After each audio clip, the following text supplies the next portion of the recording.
বেলা পর্যন্ত নখ ডাকিয়ে ঘুমোলে সংসারটা কে করবে? বলি তোমায় কোন কাজে পাওয়া যায় বলো তো?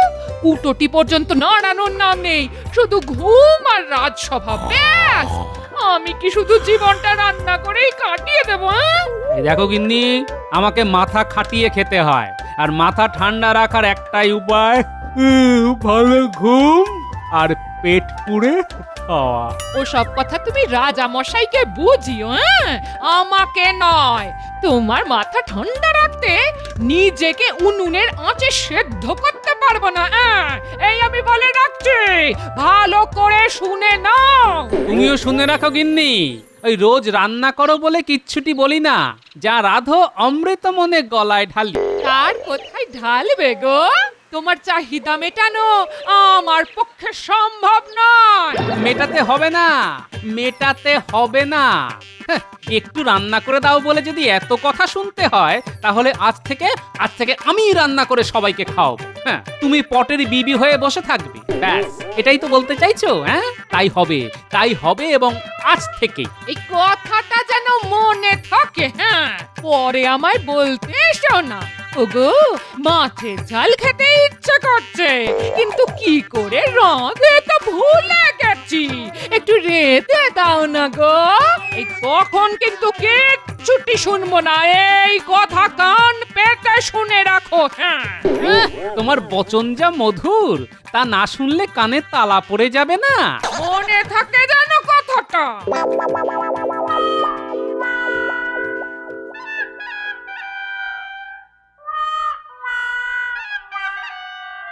কি ব্যাপার বলো তো মন্ত্রী, গোপাল আজ এলো না কেন? কিছু জানা আছে নাকি তোমার? ব্যাপার আবার কি? গোপালের যা কাজ তাই করছে, খেয়ে দিয়ে ঘুমোচ্ছে। হ্যাঁ, ঘুমোচ্ছে? আরে খবর নাও, এটা কি মস্করা হচ্ছে?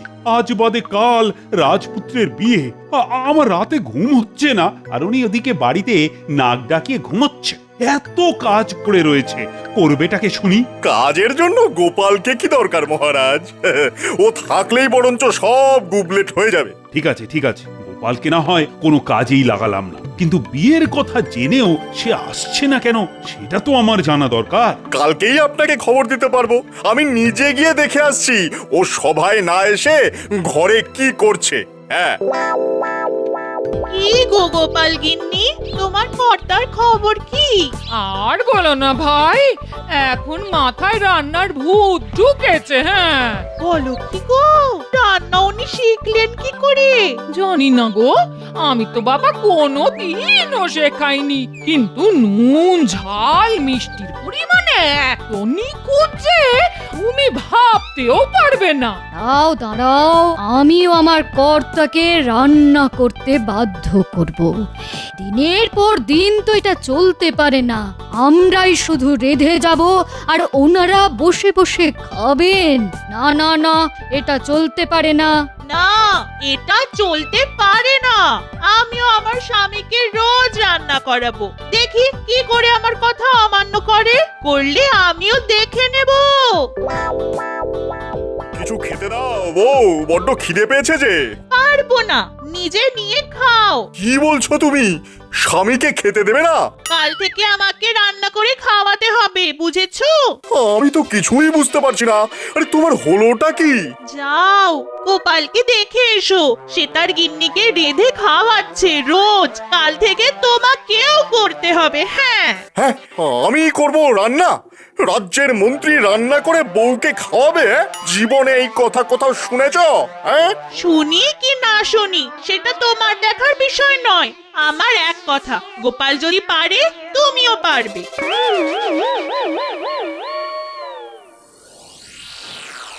কি মন্ত্রী, গোপালের কোনো খবর পেলে? মহারাজ, গোপাল নাকি রাজসভায় না এসে বাড়িতে সবাইকে রান্না করে খাওয়াচ্ছে। গোপাল রান্না করছে?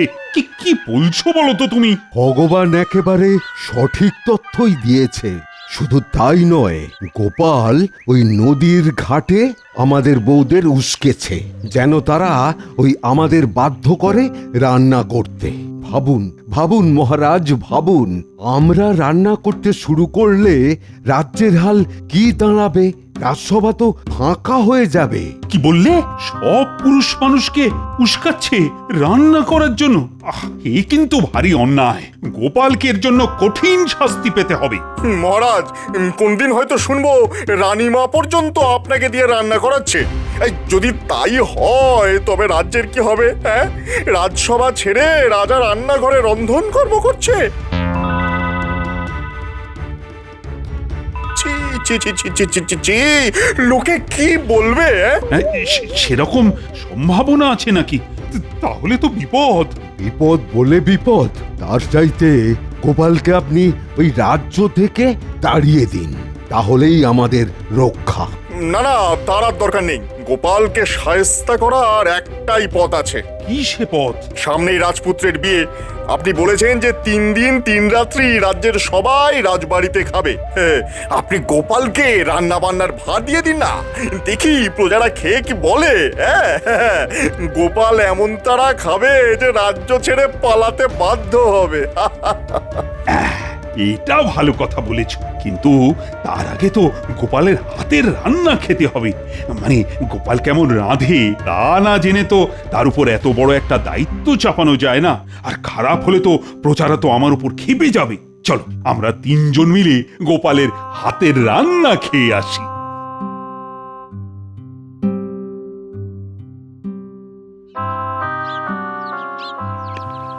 আরে মহারাজ, আপনি স্বয়ং আমার বাড়িতে, কি ভাগ্য আমার। শুনলাম তুমি নিজের হাতে রান্না করছো, আর আমরা সেই খাবার থেকে বঞ্চিত হব। তা তো হতে পারে না। দাও দাও দাও, আমাদেরও খাওয়ার ব্যবস্থা করো। ওরে ওরে পুটিয়ে, অতিথিদের জন্য কাঁস আর থালা বাসন বার করে ধুয়ে দে না রে মা। না না, এমনি বাসনই দাও। আমরা তো শুধু একটু চেখে দেখব যে গোপাল কেমন রাঁধে। তাহলে এই কলা পাতাতেই দিই। বাহ বাহ বাহ বাহ, বাহ বাহ বাহ, কি অপূর্ব রান্না। রাজবাড়িতেও এমন রান্না হয় না। আরে গোপাল, তুমি তো একেবারে পাক্কা রাঁধুনি। তা তোমার এই গুণের কথা তো আমার জানা ছিল না গোপাল। আহা, গোপালের রান্না যেন অমৃত সমান। মহারাজ, আপনার পুত্রের বিয়ে উপলক্ষে যে ভোজের আয়োজন করা হয়েছে তার রান্নার ভার গোপালকে দিয়ে দিন না। সবাই খেয়ে একেবারে ধন্য ধন্য করবে। হ্যাঁ,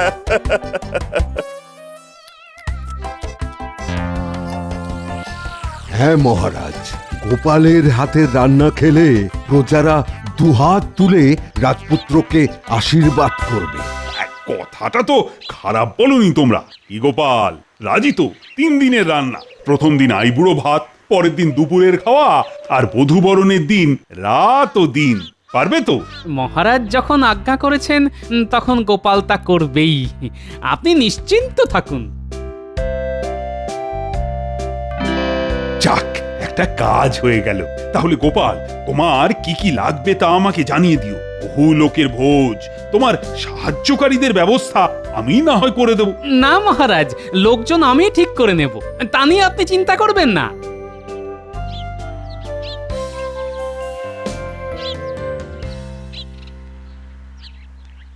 ভগবান ভালোই খেলাটা খেললো। ঠিক আছে, আমার নামও গোপাল। শোন ন্যাপলা, গুলটে, মনে হচ্ছে এর পেছনে ভগবানের হাত আছে। তোরা ওর বাড়ির উপর নজর রাখবি, সঙ্গে বটা ঘটাও আছে, বুঝলি? সাবধানের মান নেই। শোন বটা, আজ গোপালকে এমন ভাবে ফাঁসিয়েছি না যে তার আর নিস্তার নেই। এবার ওকে প্রজারাই রাজ্য ছাড়া করবে। হ্যাঁ, আরে আপনার বুদ্ধি বলে কথা, গোপালকে প্রজারা পিটিয়ে দিলে ও নিজেই রাজ্য ছেড়ে চলে যাবে। তা বুদ্ধিটা কি শুনি? মহারাজ গোপালকে ছেলের বিয়ে রান্নার ভার দিয়েছেন। তোদের কাজ হবে সেই রান্না পণ্ড করে দেওয়া, বুঝলি? তা কি করে করব? গোপালের সহকারী হয়ে তোদের ওই দলে ভিড়ে গিয়ে রান্নায় গুচ্ছের নুন মিশিয়ে দিতে হবে, যাতে কেউ মুখেই তুলতে না পারে, বুঝলি? এ আর এমন কি কাজ, ও আপনি নিশ্চিন্ত থাকুন, হয়ে যাবে। ওই ওই ধারে অনেক উঁচুতে। একটা কাজ করি, আমি গাছের ওপর উঠে দেখি পারা যায় কিনা।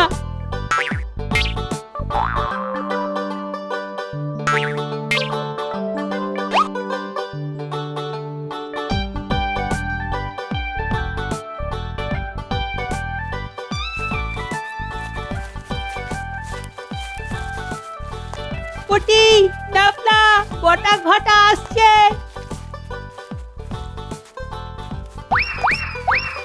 এই মন্ত্রী ভগবান কিন্তু জব্বর একটা বুদ্ধি খাটিয়েছে, কি বলিস?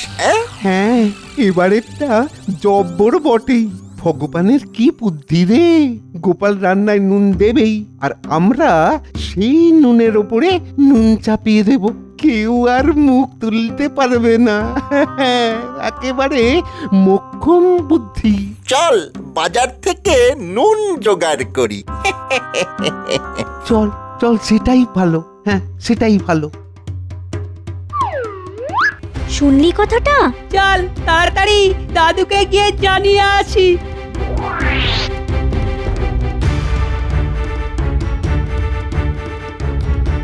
কিরে, এত লাফাতে লাফাতে এলি? কোনো খবর আছে নিশ্চয়ই।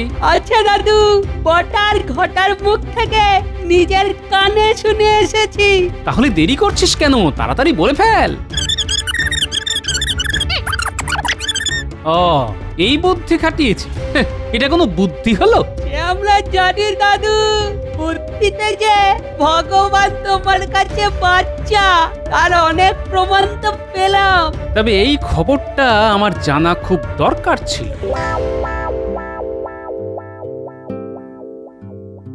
মাংসটা কষিয়ে নি, মশলা, তেল, দই সব দেওয়া হয়ে গেছে। এবার নুনটা মেখে ফেলি। ওটা আমি দেব, তুমি দিতে পারবে না। আজ আইবুড়ো ভাত সবাইকে এমন রান্না করে খাওয়াবো যে লোকে চেয়ে চেয়ে খাবে।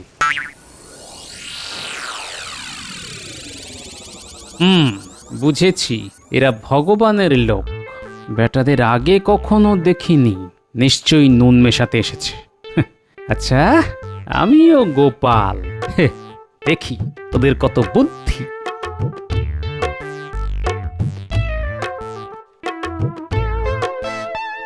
যাক, ওরা দেখলো যে নুন দেওয়া হয়েছে। আমি বরং একটু অন্য কাজে ওদিকে যাই।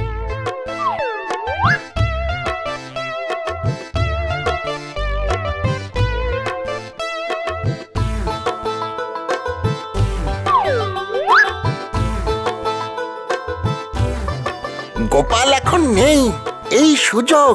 চল মাংসে নুন দিয়ে আসি। বেশ করে ঢালবি, কেমন? তুই চিন্তা করিস না, আমি আমি আমার কাজ ঠিকঠাক করেই করব। কিচ্ছু চিন্তা করিস না।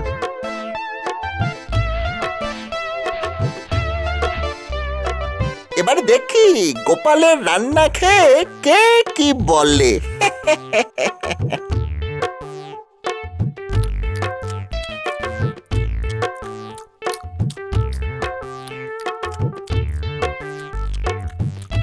কি গো, কেমন রান্না হয়েছে? মহারাজ, এমন রাঁধুনি আপনি কোথায় পেয়েছেন? মনে হচ্ছে যেন স্বর্গ থেকে ধরে নিয়ে এসছেন। আহা হা হা, যা খেলাম তা সত্যি বলছি মহারাজ, জীবনে কখনো খাইনি। কে রাঁধলো বলুন তো? এমন রাঁধুনি আমাদের রাজ্যে আছে বলে তো জানতাম না। রাঁধুনিকে জানো? আরে আমাদের গোপাল। ও যে রান্নায় এত ভালো তা আমিও জানতাম না। ধন্য গোপাল মহারাজ, গোপালের বুদ্ধির কথা জানতাম, কিন্তু রাঁধুনি গোপালের খোঁজ পেলাম আজ।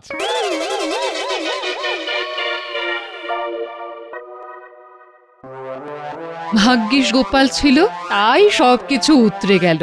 আমার মনে হয় রান্নাটা সব পুরুষেরই শিখে রাখা দরকার। হ্যাঁ, তার মানে আমাকেও শিখতে হবে? হুম। আজ না বাবা, বড্ড খাটাখাটনি গেছে রানী। কাল না হয় রাঁধুনি বানানোর কথা শুনবো।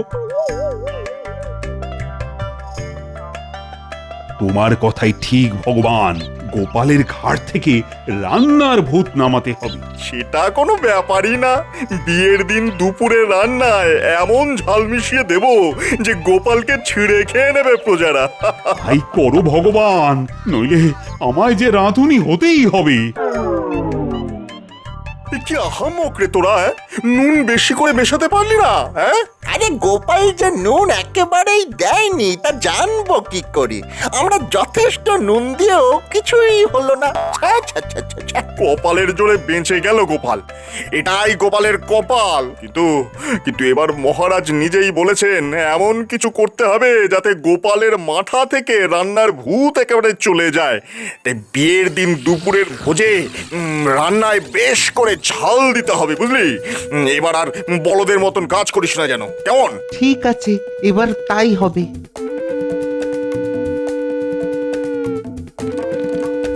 শুনলি, এবার ঝাল মেশাবে। এক্ষুনি দাদুকে তা জানাতে হবে। চল চল।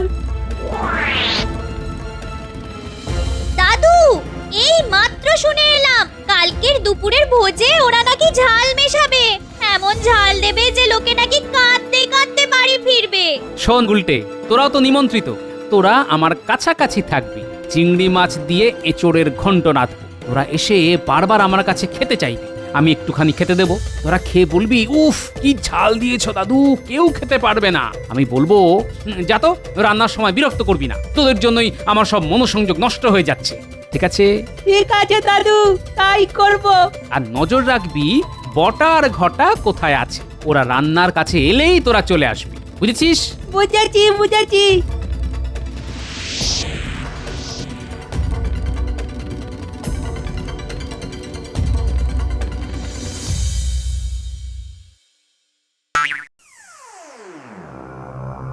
দাদু, ও দাদু, কি রাখছো গো? চিংড়ি দিয়ে এঁচোড়ের ঘন্ট। একটু দাও না গো, চেখে দেখি। নে, অল্প করে নে, চেখে দেখ কেমন হয়েছে। উড়ি বাপরে, কি ঝাল হয়েছে গো, লোকে তো খেতেই পারবে না। আরে একটু ঝাল না দিলে কি আর এই রান্নার স্বাদ হয়? যা যা যা, আমায় বিরক্ত করিস না তো।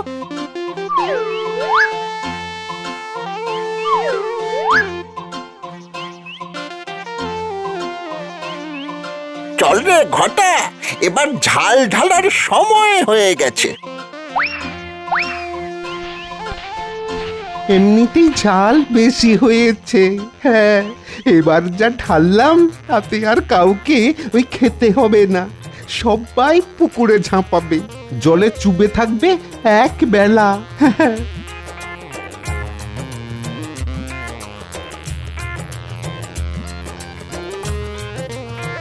প্রথমেই বলে রাখি, এচোড়ে আজ ঝালটা বেশি দিয়ে ফেলেছে গোপাল।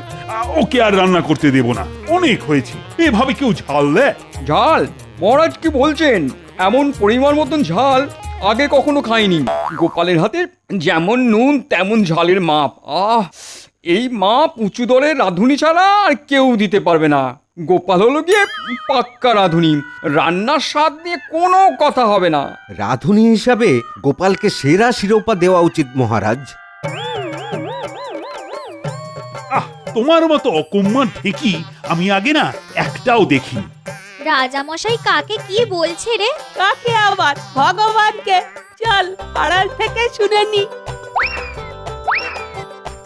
সামান্য ঝাল, তাও ঠিক মতো মেশাতে পারলে না। আমি তো চেষ্টা করেছি মহারাজ।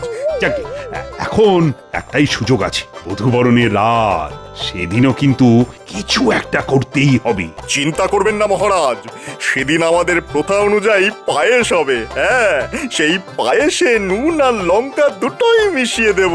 দেখি দেখি গোপাল কি করে বাঁচে। হ্যাঁ দাদু, মহারাজ নিজেই ষড়যন্ত্রে জড়িত, সঙ্গে ভগবান। কাল ওরা পায়েসে নুন আর লঙ্কা দুটোই মেশাবে। কি হবে বুঝতে পারছো তো দাদু? জানি, পাছে আমাকে দেখে সব পুরুষদের রান্নাঘরে ঢুকতে হয়, তাই সবাই মিলে আমার পিছনে লেগেছে। ঠিক আছে, দেখি কি করা যায়। দাদু, তুমি যা করেছো না তা সবার করা উচিত, মহারাজ তা চান বা না চান। ঠিক বলেছিস গুলটে, একেবারে পুরুষ মানুষের মতো। এবার আর কোনো কারসাজি করব না, সবাই যা করছে তাই করে যাক। আমি ওনাদেরই ঘেটে দেওয়া রান্না কায়দা করে ওনাদেরকেই খাওয়াবো। হ্যাঁ,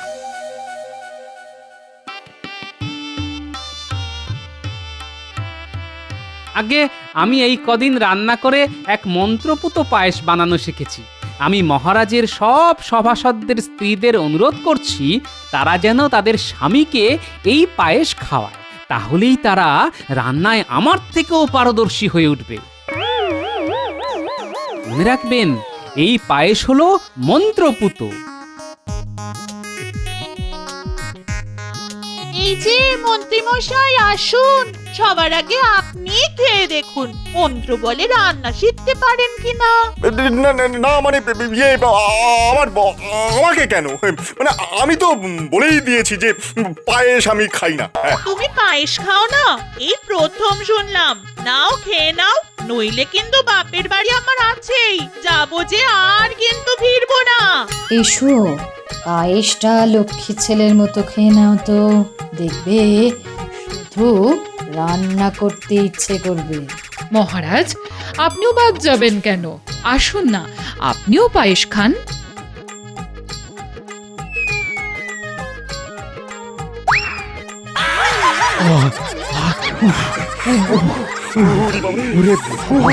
ওরে বাবা রে, কি ঝাল! ঝাল দিয়ে মরে গেলাম রে, চলে গেল চলে গেল চলে গেল। জল খাবো, কি ঝাল, কি ঝাল!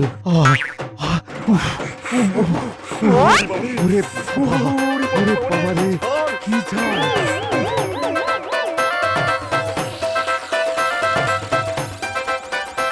এই কেমন বুঝলেন? হ্যাঁ, গোপালের সঙ্গে চালাকি করা খুব সহজ কাজ নয়, বুঝলে? গোপাল সবার চাইতে বুদ্ধিমান, নইলে ধরে ফেললো কি করে? তুমি নুন আর আমি লঙ্কা মিশিয়ে ওর রান্না বানচাল করতে চেয়েছিলাম। গোপালের সঙ্গে আর বুদ্ধির লড়াইতে না যাওয়াই ভালো। তার মানে আপনারা সবাই মিলে গোপালের পেছনে লেগেছিলেন? তাহলে তো আপনাদের আর ছাড়াছাড়ি নেই, কালকে থেকে আপনাদের রান্না করতেই হবে। মহারাজ, আপনার কোনো ছাড় নেই। হায় হায় হায়, কি বিপদে পড়লাম! আর পারছি না, এভাবে গোপালের কাছে হেরে যেতে পারছি না। কিছুতেই একটাও গুলি নিশানায় লাগছে না। একটু গণনা করে দেখুন তো রাজ্যতীষী। দীর্ঘ কয়েক বছর ধরে কৃষ্ণনগরের ঘাড়ে চেপে আছে। নামবে কবে? সেটা গণনা করে দেখতে হবে। দেখবেন আর কবে? সবার হাড়ে দুব্ব ঘাস গজিয়ে গেলে একটা প্রামাণিকের বেটা রাজসভায় আমাদের সাথে এক আসনে থাকে, বলতে কইতে লজ্জা। অনেকবার অনেক রকম ভাবেই তো গোপালকে অপদস্থ করা হয়েছে, কিন্তু সবটাই তো ফক্কা হয়েছে। এভাবে তো হাতে হাত ধরে চুপ করে বসে থাকতে পারবো না, এই কিছু একটা উপায় তো বের করতেই হবে। সেই উপায়টা কি সেটাই বোঝা যাচ্ছে না। এমন একটা উপায় যেটা গোপালকে এই কৃষ্ণনগর থেকে লজ্জায় পালাতে বাধ্য করবে। হ্যাঁ, ভাবছি, আপনারা ভাবুন। হ্যাঁ, ভাবুন ভাবুন।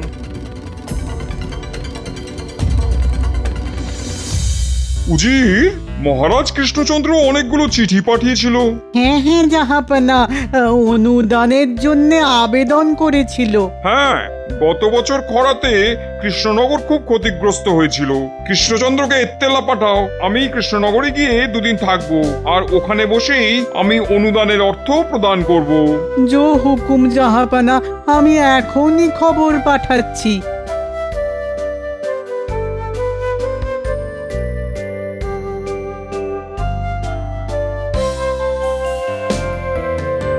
তা রাজ্যের অবস্থা কিরকম নতুন মন্ত্রী? আগে মহারাজ, ওই যথাপূর্বং তথা পরম। মানেটা কি? আহা, একটু খোলসা করে বলো দেখি। মহারাজ, পূর্বে যা ছিল এখনো তাই আছে। তা পূর্বে কি ছিল আর এখন কি আছে সেটাই ঠিক করে বলতে বলেছি, সহজ কথায় বলো।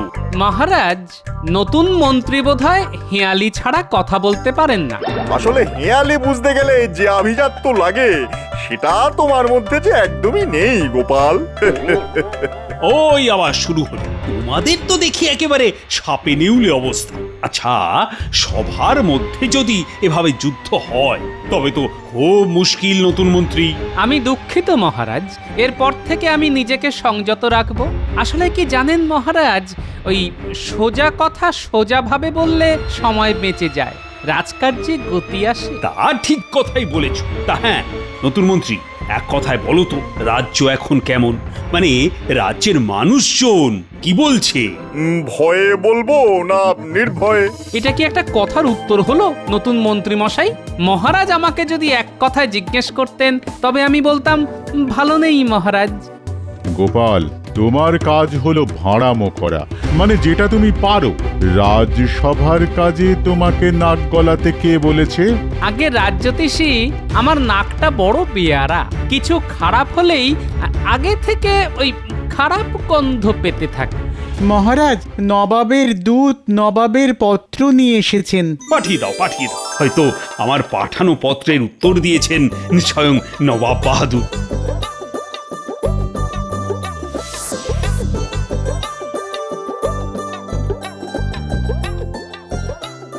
মহারাজের জয় হোক। বলো বলো, কি সংবাদ? এই নিন নবাব বাহাদুরের ইত্তেলা।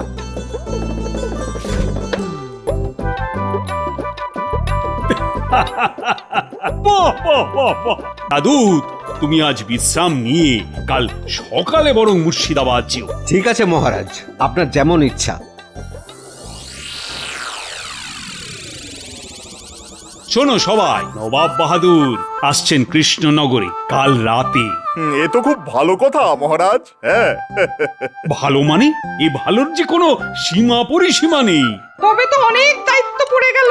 আপ্যায়নে যেন কোনো ত্রুটি না হয়। সকাল থেকে রাতের আপ্যায়নের দায়িত্ব তাহলে কাকে কাকে কাকে দেওয়া যায়? এই সময় আমার সভাকবি আর সেনাপতি দুজনেরই অসুখ। কি যে করি। মহারাজ, এই আপ্যায়নের দায়িত্ব গোপাল আর ভগবানের ওপর দিয়ে দিন।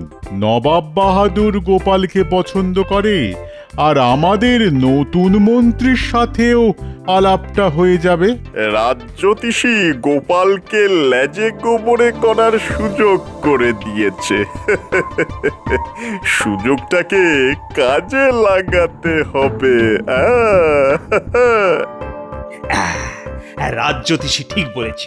এই আপ্যায়নের পুরো দায়িত্ব নতুন মন্ত্রী আর গোপালের ওপর ছেড়ে দিলাম। এই নতুন মন্ত্রী, তুমি রাজি আছো তো?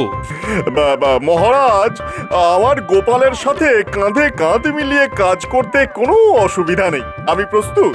গোপালের মতো বিচক্ষণ বন্ধুকে যদি কাজে পাই তাহলে আমি ধন্য হব। ঠিক আছে, সকালে জল খাবার থেকে রাতের খাবারের দায়িত্ব আমি ভগবান আর গোপালের ওপর দিলাম। এবারে গোপালকে লেজে গোবরে করে নবাবের কাছে বেইজ্জত করতে হবে। কি গোপাল, তোমার কথা কিছু বলো। আমরা কাজটাকে একটু ভাগাভাগি করে নিই। কিরকম কিরকম?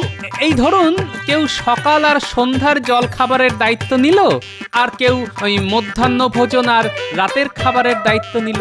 এক কাজে দুজনের না ঢোকাই ভালো মহারাজ, তাতে কাজের চেয়ে ঠোকাঠুকি বেশি হবে। এইটা গোপাল ভালো বলেছে, তবে তাই হোক। এই রে, ঘুরে গেল যে বিষয়টা। না, মধ্যাহ্ন ভোজন আর রাতের খাবারের দায়িত্বটা আমার কাছেই রাখতে হবে। মহারাজ, আমি মধ্যাহ্ন ভোজন আর রাতের খাবারের দায়িত্বটা নিলাম। হ্যাঁ, এটাই আমি চেয়েছিলাম। বাহ বাহ বাহ, তাহলে তোমরা যে যার মতো আয়োজনে মেতে ওঠো।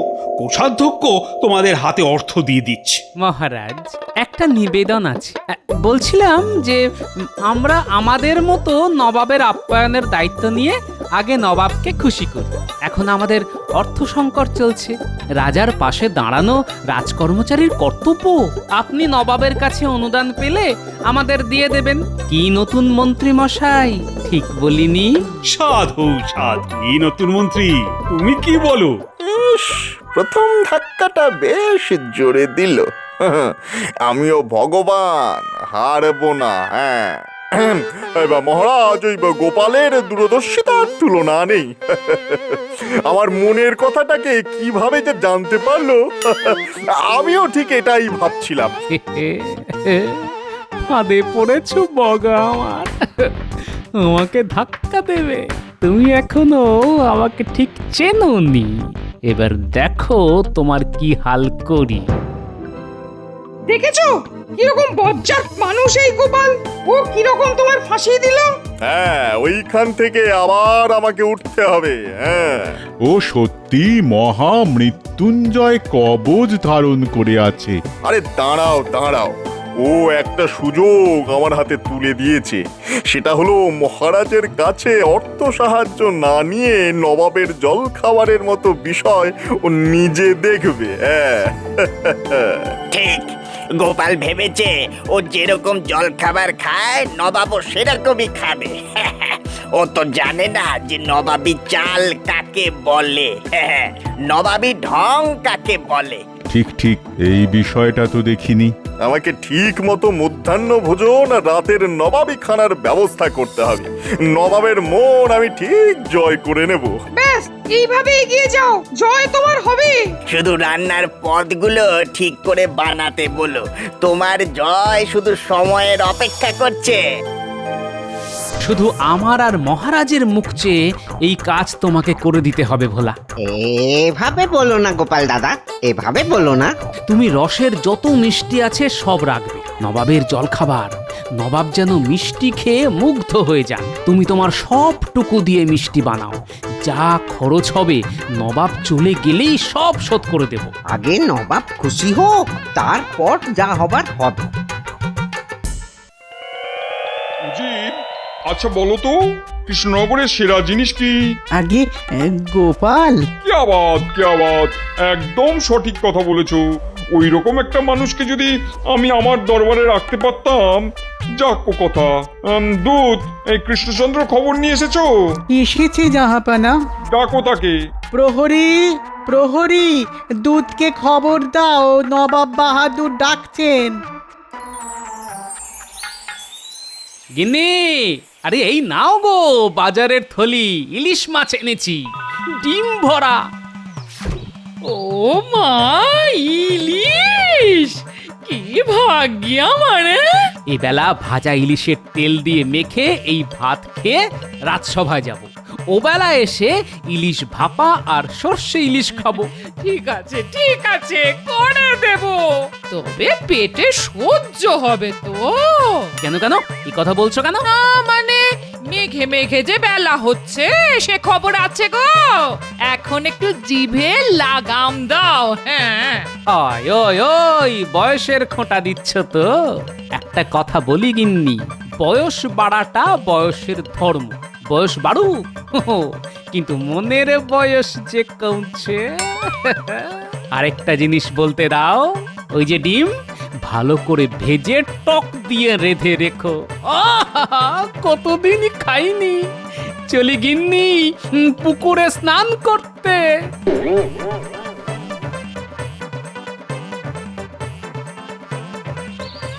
এই আয়োজন সম্পূর্ণ নতুন মন্ত্রী।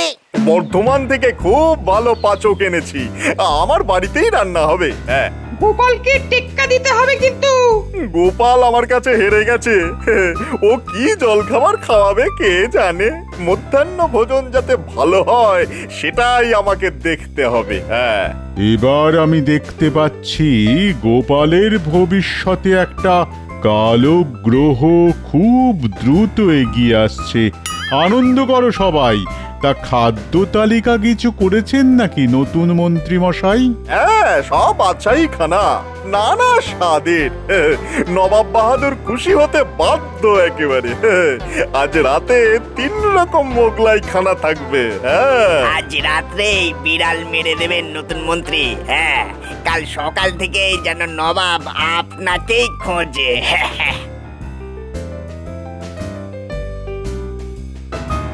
কি হে নতুন মন্ত্রী, আজ রাতের আয়োজন সব ঠিক আছে তো? ভগবানে ভরসা রাখুন মহারাজ। ভগবানে অচলা বিশ্বাস আছে আমাদের।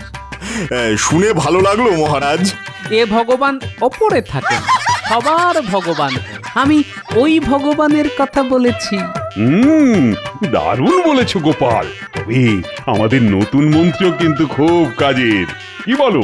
হ্যাঁ হ্যাঁ হ্যাঁ, খুব কাজের। তবে আমি ওনার কাজের বিচার করার কে? বিচার করবে প্রজারা। দাঁড়াও গোপাল, নবাবের কাছে তোমাকে আমি ছোট করে এই কৃষ্ণনগর ছাড়া যদি না করি তো আমার নাম ভগবান নয়। হ্যাঁ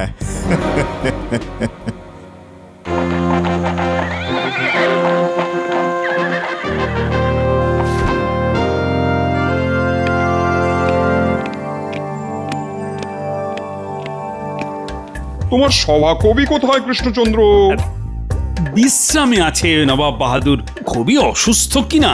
আর কৃষ্ণনগরের শ্রেষ্ঠ রত্ন গোপাল কোথায়? এই যে নবাব বাহাদুর, আপনার সেবায় হাজির। নবাব বাহাদুর, এই আমার নতুন মন্ত্রী, নাম ভগবান। তাহলে তুমি ভগবানের ওপরে অনেক নির্ভরশীল। তা একরকম বলতে পারেন। নবাব বাহাদুর, আজ রাতের খাবার আমার দায়িত্বে, আপনাকে খুশি করবে আশা করি। আজ রাতে আর গুরুপাক কিছু খাবো না, হালকা ফুলকা কিছু হবে। হালকা ফুলকা হবে নবাব বাহাদুর, আপনি বিশ্রাম করুন, আমি আপনার হালকা ফুলকা খাবারের ব্যবস্থা করছি। ব্যাস, মিটে গেল ঝামেলা। তাহলে প্রাসাদে চলুন, বিশ্রাম নিন এখন। চলো।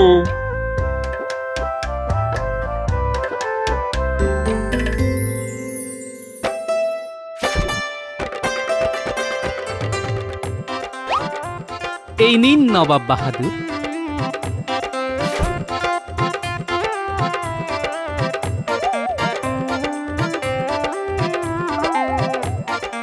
আহ, কি জিনিস এটা? এটাকে রসগোল্লা বলে। মুখে দিচ্ছি আর মিলিয়ে যাচ্ছে। রাতে আর কিছু খাবার রুচবে না কৃষ্ণচন্দ্র, মুখেই অমৃতর স্বাদ নিয়েই সুখ নিদ্রায় যাব। যা পাওয়া, তাহলে আমার অত আয়োজনের কি হবে? নবাব বাহাদুর, রাতে মুরগ মুসাল্লাম আছে, দো পেঁয়াজা আছে। হ্যাঁ, ও তো রোজই খাই। না না না না, আজ এই রসগোল্লার পর আর কিছু খেতে ভালো লাগছে না। আমাদের পেটও ভর্তি, মনও তৃপ্ত, এবার ঘুম আসছে। আপনাদের ঘর প্রস্তুত। নতুন মন্ত্রী নবাব বাহাদুর আর উজিরের ঘরটা দেখিয়ে দাও। চলুন।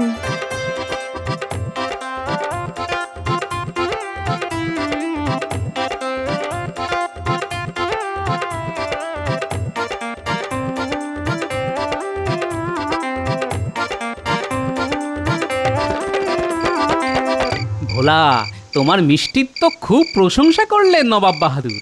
হ্যাঁ, তোমার মুখে এইটা শুনবো বলেই তো বসে আছি গো গোপাল দাদা।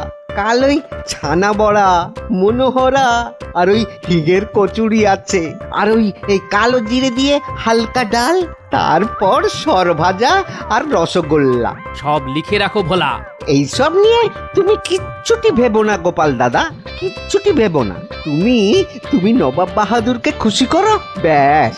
দেশ বাঁচলে তো আমরাও বাঁচবো। ঠিক আছে, কাল সকালে গরুর গাড়ি পাঠিয়ে দেব, সাবধানে জিনিসগুলো পাঠাবে, কেমন? তুমি নিশ্চিন্তে যাও গোপাল দাদা। চলি ভোলা।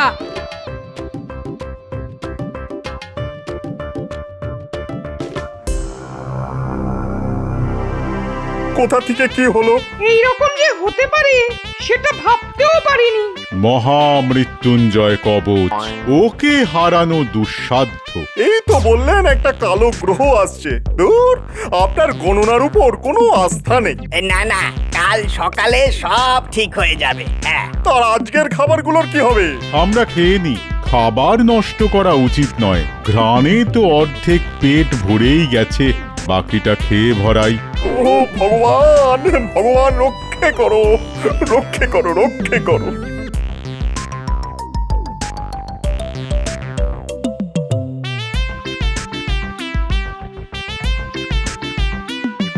গিন্নি, একেই বলে কামারের এক ঘা। একটা সুযোগ পেয়েছি, মেরে দিয়েছি। নবাব খুশি, নবাব খুশি মানে মহারাজ খুশি, মহারাজ খুশি মানে সারা দেশ খুশি। যে নবাব বাহাদুর খুশি হলেন তিনি তোমাকে কিছু পুরস্কার দেবেন না? হ্যাঁ? এই দেখো গিন্নি, আমি ভোলা ময়রার ধার শোধ করে ওকে কিছু উপরি দিতে পারলে খুশি হব, ব্যাস। এবার কাল সকালে নবাব বাহাদুরকে এমন জল খাবার খাওয়াবো, মধ্যাহ্ন ভোজনের কথা ভুলেই যাবেন।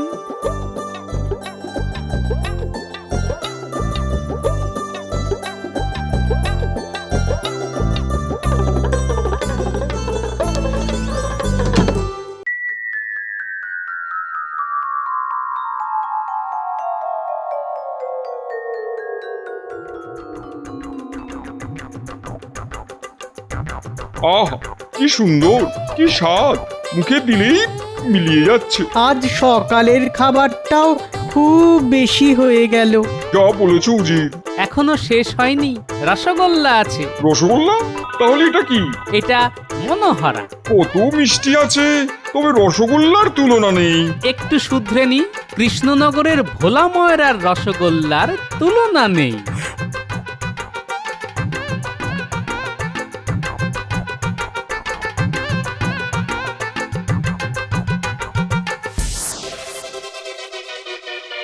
সব শেষ, আর কিচ্ছু হবে না।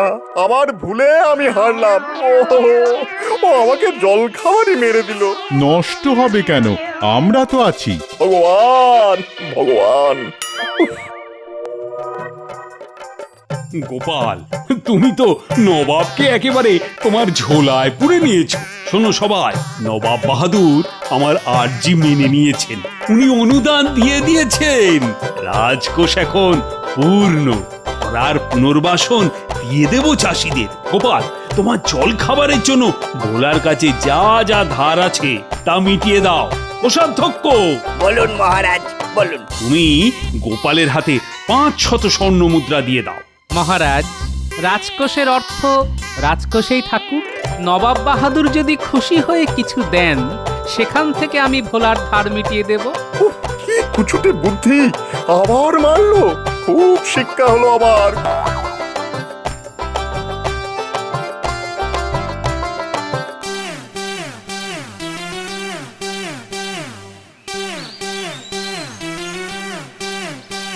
গোপাল, তোমার তুলনা নেই।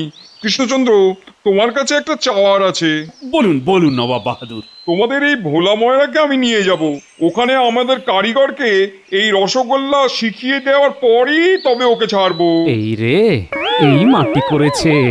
ভোলা চলে গেলে তো আমরা কানা, এটাকে মেটাতে হবে। নবাব বাহাদুর, একটা আর্জি আছে যে। বলো বলো গোপাল, বলো। ওখানে গিয়ে শেখানোর চেয়ে এখানে এসে শেখাটা খুব দরকার। কেন কেন? আসলে যে মাটিতে যা হয়, এটা মাটিরই গুণ নবাব বাহাদুর। কেমন করে হচ্ছে আমি বুঝিয়ে দিচ্ছি। হ্যাঁ, ধরুন এই আখ বলে একটা গাছ আছে, সেখান থেকে চিনি হয়। শ্যামলা গাইয়ের দুধ থেকে ছানা হয়, সেই শ্যামলা গাই কৃষ্ণনগরের ঘাস খায়। এই সব তো এই মাটিরই নবাব বাহাদুর। আর এর একটাও না থাকলে ওই রকম রসগোল্লা যে হবে না নবাব বাহাদুর। তাহলে উপায়? আমি তো রসগোল্লা ছাড়া থাকতে পারবো না। উপায় একটা আছে, আপনাকে প্রতিদিন 10 হাঁড়ি করে রসগোল্লা পাঠাবো। তাহলে তো কথাই নেই। তবুও আমি আমার এক কারিগরকে পাঠাবো, এই রসগোল্লা দিকে দিকে ছড়িয়ে দিতে হবে। গোপাল, এই নাও, তোমার আপ্যায়নে খুশি হয়ে 2000 স্বর্ণ মুদ্রা দিলাম। আর এইটা আমার তরফ থেকে তোমাদের ভোলা ময়রাকে 1000 স্বর্ণ মুদ্রা খুশি হয়ে। তাহলে কৃষ্ণচন্দ্র, মনে থাকবে তো, প্রতিদিন 10 হাঁড়ি রসগোল্লা। আপনি মুর্শিদাবাদে পৌঁছন, দেখবেন রসগোল্লা ঠিক পৌঁছে গেছে। চলো উজির, এবার আমরা যাই। সব ভালো তার, শেষ ভালো যার।